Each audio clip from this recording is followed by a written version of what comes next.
بینەرانی عزیز و خۆشەویست، جوانترین و گەرمترینی سڵاویمە بەڕێوەبەرانی تەلەڤیزیۆنی پەرتۆ تەلەڤیزیۆنی حیزبی حکمەتیتان پێشکەش لە خزمەتانان بۆ پێشکەشکردنی بەرنامەی و خەوتوی تەلەڤیزیۆنی پەرتۆ. لەم بەشە لە بەرنامە اسماعیلی وەیسی ئەندامی کۆمیتەی کوردستانی حیزبی حکمەتیسمان لەگەڵا قسە و باسەکەین سەبارەت بە شاری وەرمانگ ڕۆژێکە مەهسا ئەمینی ژینا لە سەفەرێکە لە سەقزۆ بۆ تارانچوو ئەو ئیتفاقە ناگوارە هاتە پێشەوە بە دەستی جەلادانی جمهوری ئیسلامی کوژرا. بۆ تاوتێکردنی ئەم مەسەلە و ساڵگەردی مەرگی ژینا و لە مەیدانبوونی کرێکاران و زەحمەتکێشان و خەڵکی ئێران دژ بە جمهوری ئیسلامی چەند سوال ئاراستەی اسماعیلی وەیسیەکەین. اسماعیلی وەیسیەکە دەنگی بنەبیسی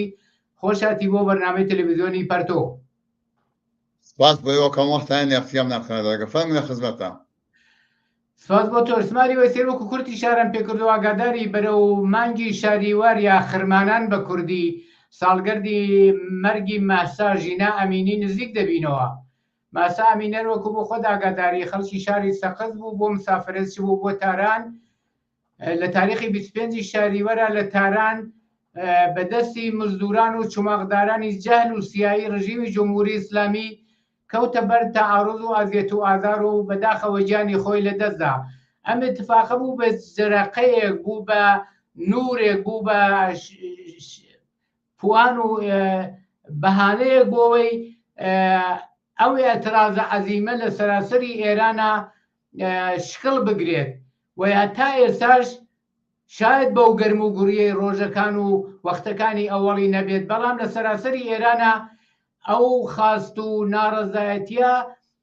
دژ بە جمهوری ئیسلامی لە سەراسەری ئێرانە بە شکڵای جۆراوجۆر لە نقاتی جۆراوجۆری ئێرانە بەردەوام و ئیدامەی هەدا. سوالەکەی منەمەدە کولەن مۆقێتی ئێستای ئەم جوڵانەوە و ئێترازە ئینقلابیە دژ بە جمهوری ئیسلامی لەلایەک و تەوازنی ئیجتیماعی و مبارزاتی خەڵک چۆن دەبینی و ئەرزیابیتان لەم ئێتراز و مبارزەیە چییە؟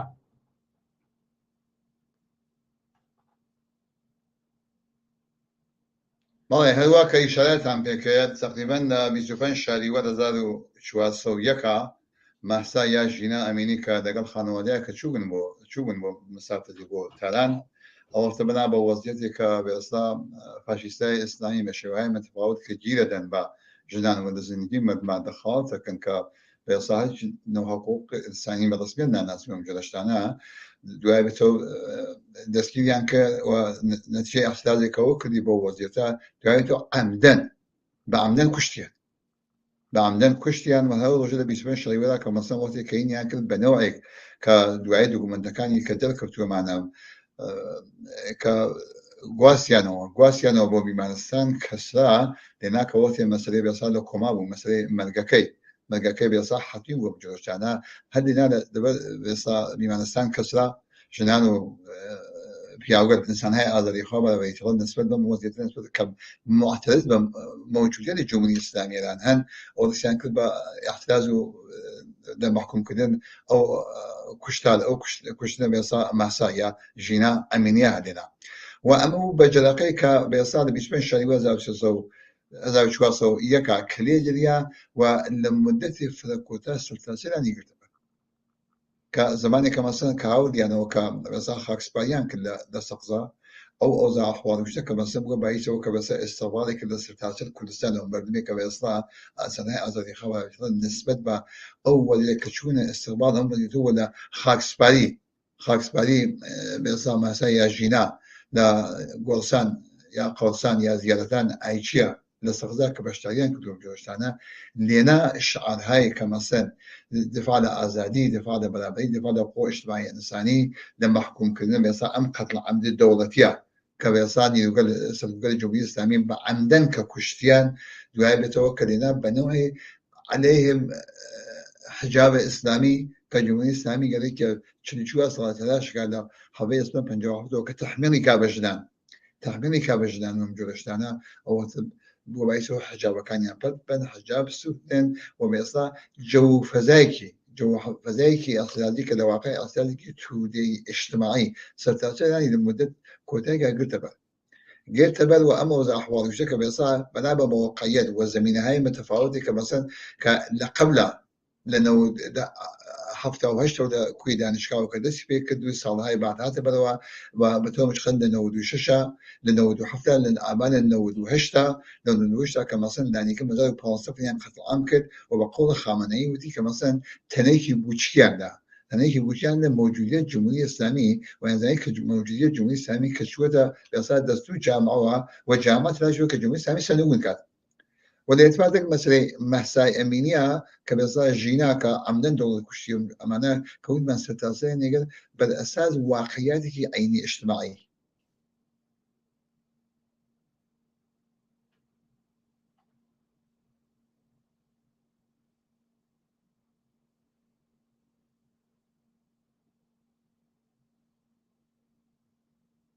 كعمله كهذا ما ينسلم أم مسألة كاين كلون زمنك واقع عيني اجتماعي وكجمهورية إسلامية زمان لو دهشت كباس يعني كذا كبيصير الشلم كل زمان بانصف يعني قبلهم كنت بعض السياسة نفر يعني زحمي كذا حدود حجدا وزده نفر يعني أشيء كله زينة كان عم يقولشتنا وكل موجود كل بيصير رأس النظام الجمهوري الإسلامي لخامنئي بيجي بيصير باين كذي كبيصير قال نهاد يعني زاني كبيصير أم حتولي دو تولي وبس نقولي جمهوري الإسلامي هاد كسا يعني حتى جمهوري من ولا بجمهوري الإسلامي سنقول كجمهوري الإسلامي بس أو قش الزندان بدون قتل عام برسيتيدان فلبيدان بيصير بيكاري بفقد وفلاكت بوي كمثلا دسمودي كمثلا كخوان معترف من هذا بس من هذا قد زد وبس بالجمهورية الإسلامية دسمودي كمثلا ياكا وخانوادي كمثلا كنزل حفتك كانوا شو يعني زي حفتك بس تأمين إذنية ناكادهم جلشتانا وتنفروشي أو حتى احتياط كل كانوا خياباني أما مجتانا كمثلا وجوديز كزمنيك واقعي زمنيك واقعي وكبيصا أما سنها تبدو وستزاني قدبت والجمهورية الإسلامية شيء الجمهورية الإسلامية تقاولت كم قضية أو كبوي ممكن بو أو كبوي ممكن بو بيصا بكشت نبارس خلال المصاب سيشوا هذا نفري دايسي إعدام كلها كشتك أو الشخص حفصل نفر كبيصا معترف الشخص حفصل نفري كبيصا كشتك دو 30,000 نفري أسي كده زينانا كان هزاران نفري كبيصا بشيوهاي متفاوت كأصلا ناس نغز كلها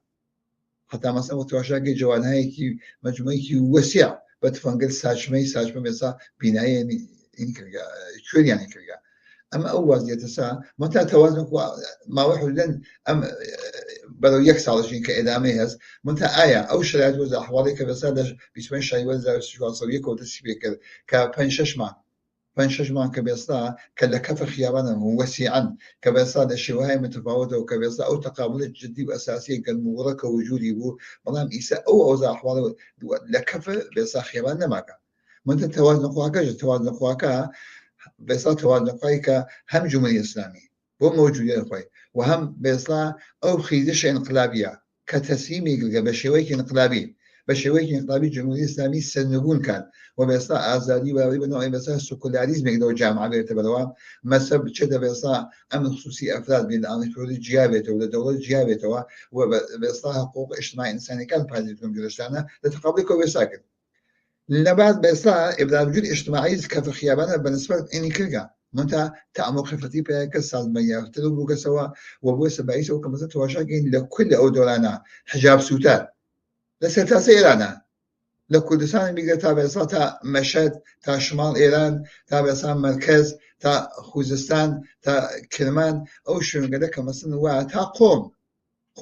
مشهد كبسا بنوع بيعمل وكمان حقيقة أصلي وأسعاد الحكومة الجمهورية الإسلامية معنا دلوقتي مثلا إحساسات كبسا جنان بيشقام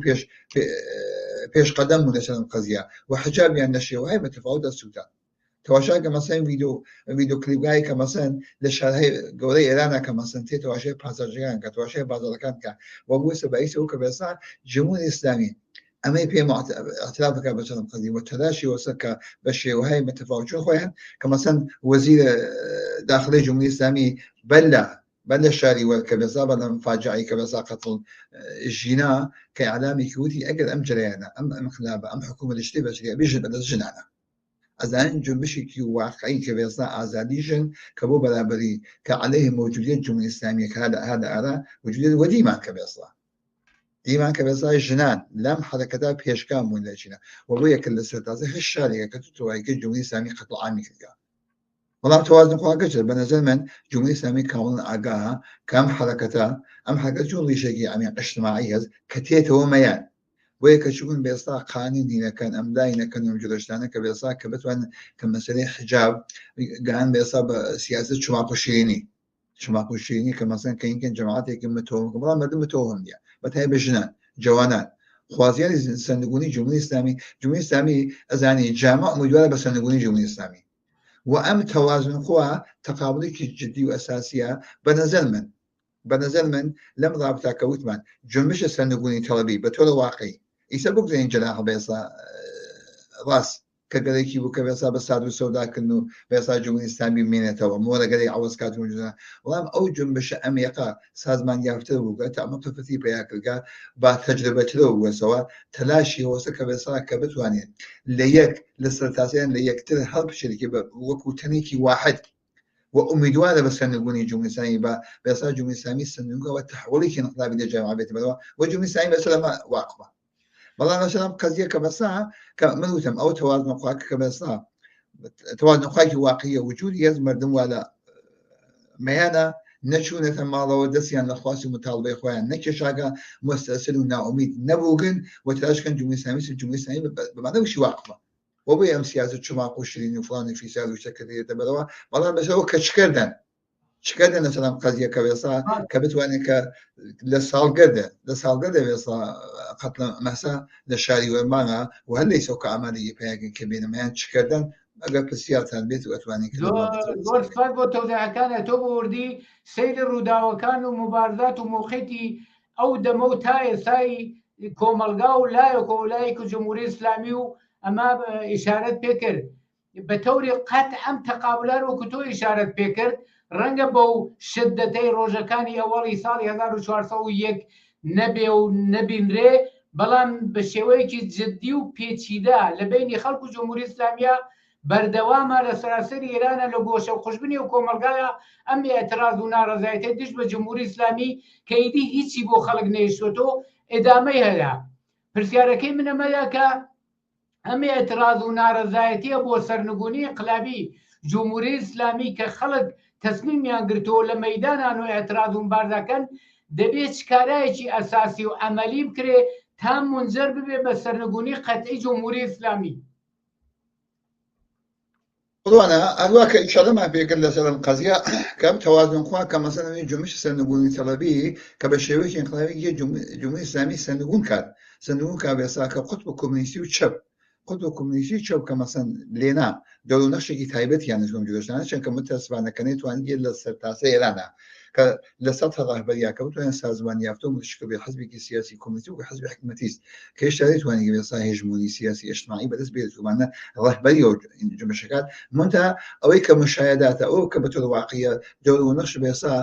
قطب كومونيستي وشو احزاب بس احزاب كمدعي كومونيستي وشو اجل حزب حكمتي جلشتانا بالشعار كانيا بجهه كان بمجموع المسائل لو نشي تايبت يعني وتاثير يعني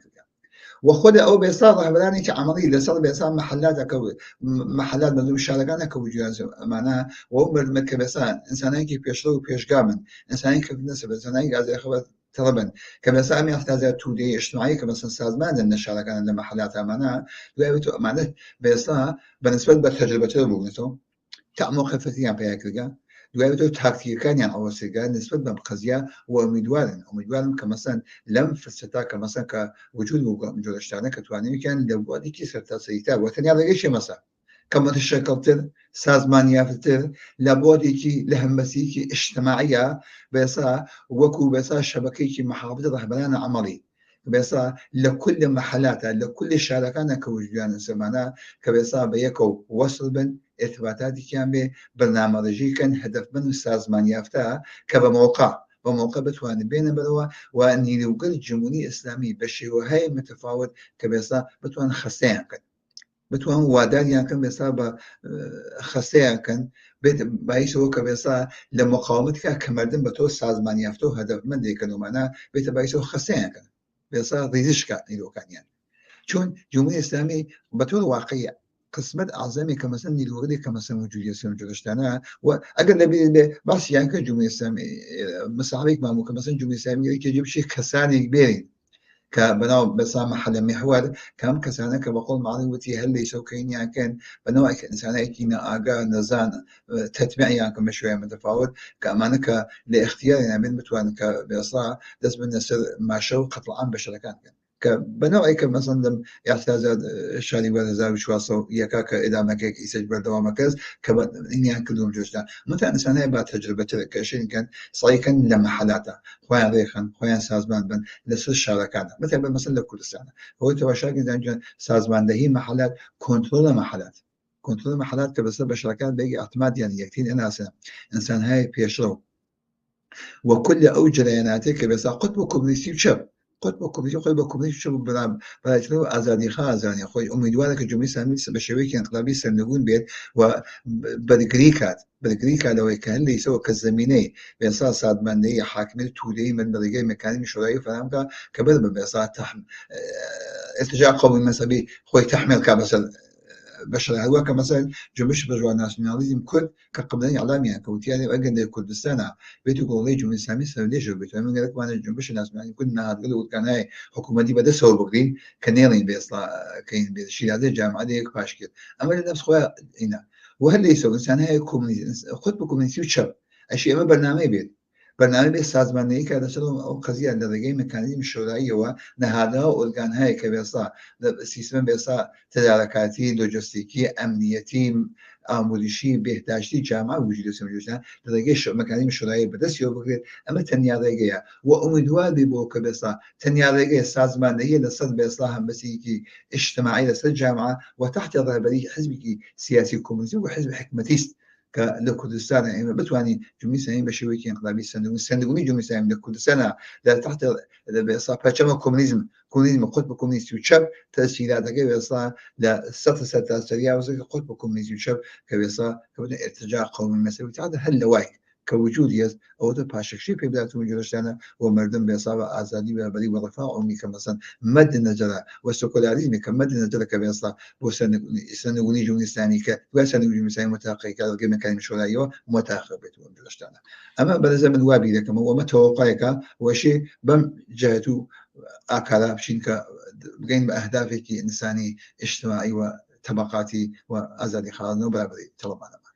زۆر سپاس اسماعیلی وەیسی بۆ تەوزیعەکانت باسێکی مهمە بەڵام بەداخەوە هاتینە کۆتایی وەختەکەمان وەختمان زیاتر نییە هیوادارم بتوانین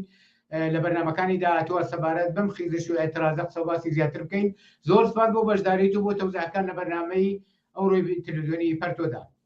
سپاس بۆ ئێوەش. زۆر سپاس. بینەرانی عەزیز و خۆشەویست هاتینە کۆتاییەم بەشە لە بەرنامەی ئەوڕۆی تەلەڤیزیۆنی پەرتۆ. داوەتەکەم بینەری ئیدامەی بەرنامەکان بن کات و ساتێکی خۆشتان بۆ ئارەزووەکەم شاد و سەرکەوتوو بن.